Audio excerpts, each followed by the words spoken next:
parents started Roof Automobile in 1939 here in Pfaffenhausen. They bought a banker's villa with a park, and that was in a very good location right at the entrance of Pfaffenhausen at the main street.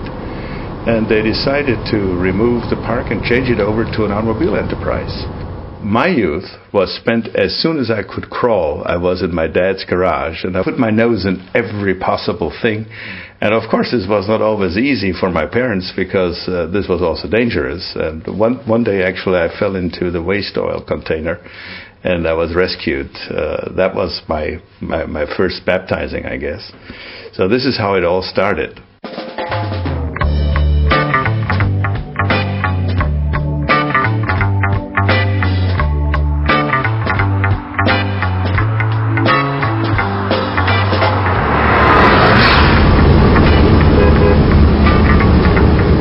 Roof and Porsche started in the year 1963. My father had his own bus. It was a tour bus, and he was driving on a Sunday afternoon, and he was passed by a Porsche 356. And as the car was passing my dad, the driver lost control over the car, and he was going all over the road, and finally he made it to the ditch and rolled over the car 2 times, and my dad stopped and looked after the driver. He was okay, apparently. He had a couple of cuts from the glass, and my father spoke a couple of comforting words to him and brought him to the hospital, had him checked out, and told him, "Don't worry about the car. I will take care of the car. Just look after yourself, and we will speak on the telephone." And a week later, my dad buys the salvage. He bought the broken car that was beat up all over, and he fixed it and brought it back in brand new condition. Of course, I was involved, and my older brother at that time. We were all enthusiastic. This is when the enthusiasm for the Porsche automobile actually started in our company. And we owned the car for a year. My dad drove it and fell in love with the Porsche. That was his actual first experience with a Porsche car. And then one day, something incredible happened. As we were driving in Munich on Leopoldstrasse in one of the main streets, and a young man knocks at the window, asks us to stop the car, and we're stopping, we're talking to this man, and he says, "I want to buy your car." And my dad and this young man, they go to a coffee shop, and we talk, and 1 hour later, the car was sold. We didn't actually take the car home anymore. He bought it on the spot. He had the cash money. And my dad said, "I can't believe it. I never sold a car like that before." And we actually made money, and we had it for a whole year. So this was the best argument for me as a teenager to motivate my dad to continue to do the next project. And this is what happened.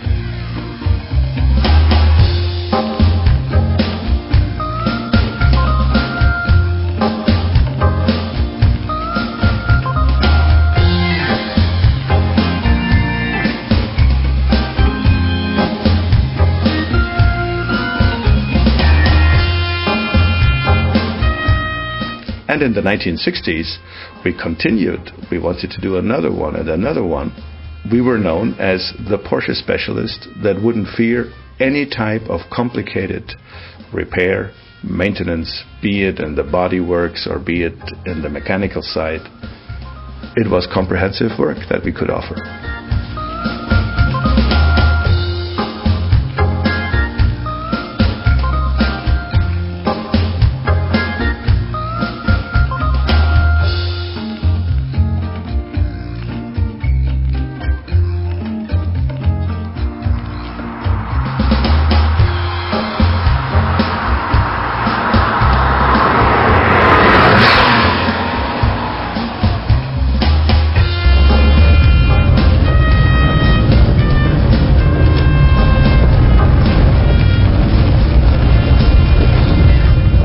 My first encounter with the Porsche 911 was in 1964 in the early springtime. My dad and I, we were on the Autobahn, and we were on the way to a fair, and I'll never forget that. And here comes this car flying by us. We were probably doing 50 miles per hour, and that car must have been doing at least 100 miles.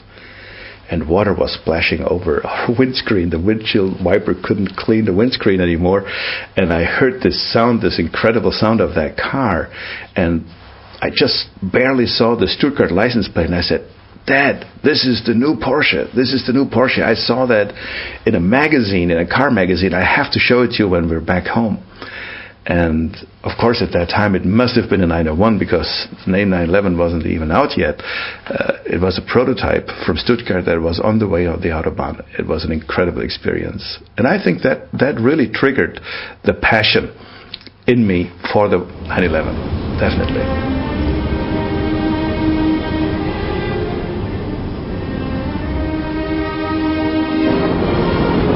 Driving an early 911 is an experience by its own. You drive this car, you feel how light it is, how light-footed. You know, it's 1,000 kilos. Today we're driving 1,600, and the 500 horsepower that we use today feel different to the 130 we drove at that time, because the extra weight, the 60% more weight, is not really compensated by the extra horsepower, because there is no compensation for extra weight. There's nothing better than saving weight in an automobile. So this really is the feel like you are riding on a feather. It's fantastic. It's very difficult to describe. I also describe it as I'm driving my own pants here. And this is the way I feel when I drive this car on the curvy, narrow roads around our neighborhood, because it gives you this feeling of lightness.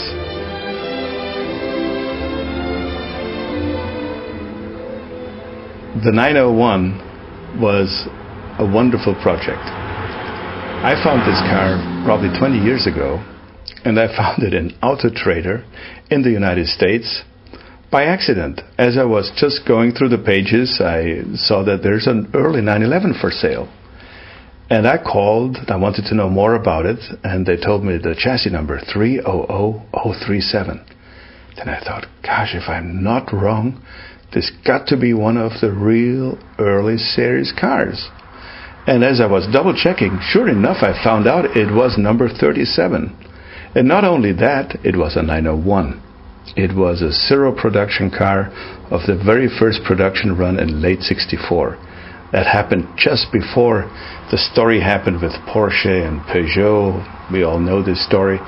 And so I thought, this is a precious car. This is a car that is worthwhile collecting, even though it was in the worst possible condition. It was a big, big rust bucket. I kept it in my storage for all the years, and now in conjunction with another car, with a donor car that we needed just to make one car out of two. It was a major undertaking, but we did it in 8 months, and thanks to Hans Lampert, who really fell in love with this project, we were able to put this car together in such a short time for the 40th anniversary of the 911.